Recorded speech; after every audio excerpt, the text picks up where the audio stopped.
Hello friends, સ્વાગત છે તમારું અમારી યુટ્યુબ ચેનલ ગુજરાતી કિચનમાં। આજે હું તમારી માટે સાબુદાણાના પાપડની રેસીપી લઈને આવી છું। એકદમ નવી રીત છે।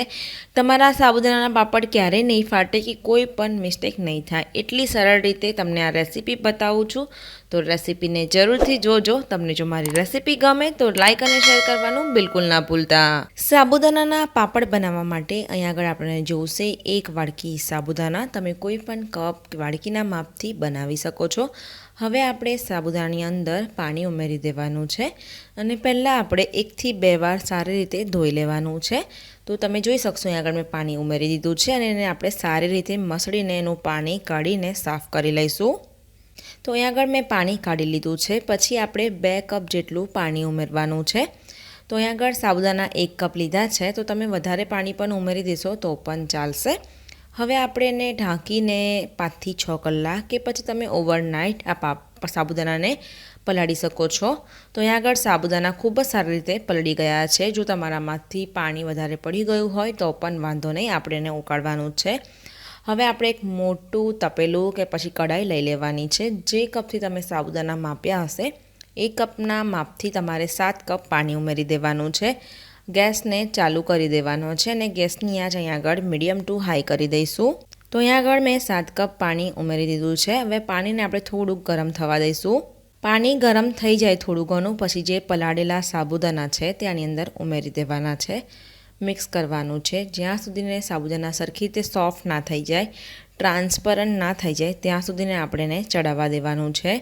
અને આ રીતે તમારે થોડી વારે વચ્ચે વચ્ચે હલાવવાનું છે। લગભગ 5 થી 7 જ મિનિટમાં સાબુદાણા ખૂબ જ સરસ રીતે ચડી જશે। તમે જોઈ શકશો કે અહીંયા આગળ સાબુદાણા ઉકળવા માંડ્યા છે અને બધા જ ઉપર આવી ગયા છે, એકદમ ફૂલી ગયા છે, ટ્રાન્સપરન્ટ થઈ ગયા છે અને અહીંયા આગળ ખૂબ જ સારી રીતે ઉકળી ગયું છે। તમે જોઈ શકશો બધા સાબુદાણા ટ્રાન્સપરન્ટ થઈ ગયા છે। તો હવે આપણે ગેસને બંધ કરી દઈશું અને આને થોડુંક ઠંડુ થવા દઈશું। પછી આપણે એના પાપડ બનાવીશું, એટલે ખાસ ધ્યાન રાખવાનું છે થોડુંક ઠંડુ થવા દઈએ। તો અહીંયા આગળ સાબુદાણા ખૂબ જ સરસ રીતે ઠંડા થઈ ગયા છે। હવે આપણે એક મિક્સર જાર લઈ લેવાનો છે। તમે ડાયરેક્ટ જ આમાં બધો જે તમને મસાલો ગમે તે નાખીને સાબુદાણાના પાપડ બનાવી શકો છો, પણ આપણે આ રીતે એને મિક્સર જારમાં ક્રશ કરી અને એની પેસ્ટ બનાવીને એક ખીરું તૈયાર કરી લઈશું। તો આ રીતે ક્રશ થઈ જાય એટલે તમે જોઈ શકશો ખૂબ જ સરસ રીતે થીક બેટર થઈ જશે। સેમ રીતે બધા સાબુદાણા જે છે એને આ રીતે ક્રશ કરી લેવાનું છે ને આપણું જે બેટર છે તે તૈયાર થઈ ગયું છે। આ રીતે બનાવશો તો પાપડ ખૂબ જ સરસ બને છે।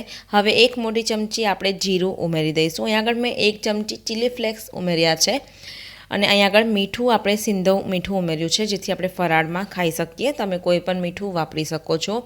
આમાં તમે લીલા મરચાંની પેસ્ટ પણ ઉમેરી શકો છો, મેં આગળ નથી ઉમેરી।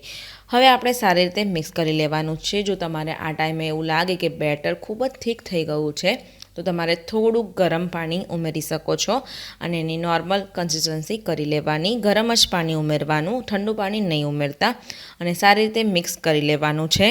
તો અહીંયા આગળ આપણું ખીરું સરખી રીતે મિક્સ થઈ ગયું છે ને આ રીતે કન્સિસ્ટન્સી હોવી જોઈએ। તો ચાલો હવે આપણે એના પાપડ પાડી લઈશું। તો અહીંયા આગળ આપણે તમારે પ્લાસ્ટિકની શીટ લઈ લેવાની છે કે પછી તમે બટર પેપર પણ લઈ શકો છો।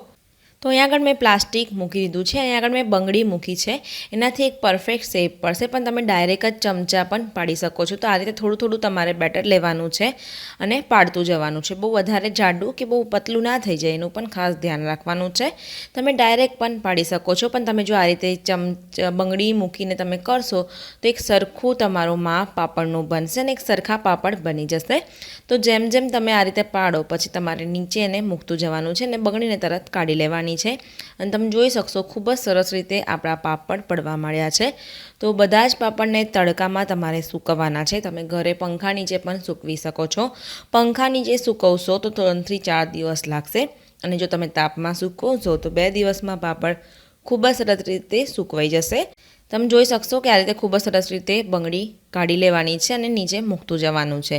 તો આપણે આ જ રીતે બીજા બધા પાપડ પાડીને તૈયાર કરી લઈશું। તો અહીંયા આગળ મેં બધા જ સાબુદાણાના પાપડ પાડી લીધા છે। હવે એને સૂકવી દેવાના છે। એક બાજુથી સુકાઈ જાય તો તમારે ઉખેડી લેવાના અને બીજી બાજુ સૂકવવા દેવાના છે અને તમે જોઈ શકશો પાપડ ખૂબ જ સરસ રીતે સુકાઈ ગયા છે। એકદમ સરસ પાપડ સુકાઈ ગયા છે। એને 3 દિવસ સુધીને મેં તાપમાં સૂકવી રાખ્યા હતા।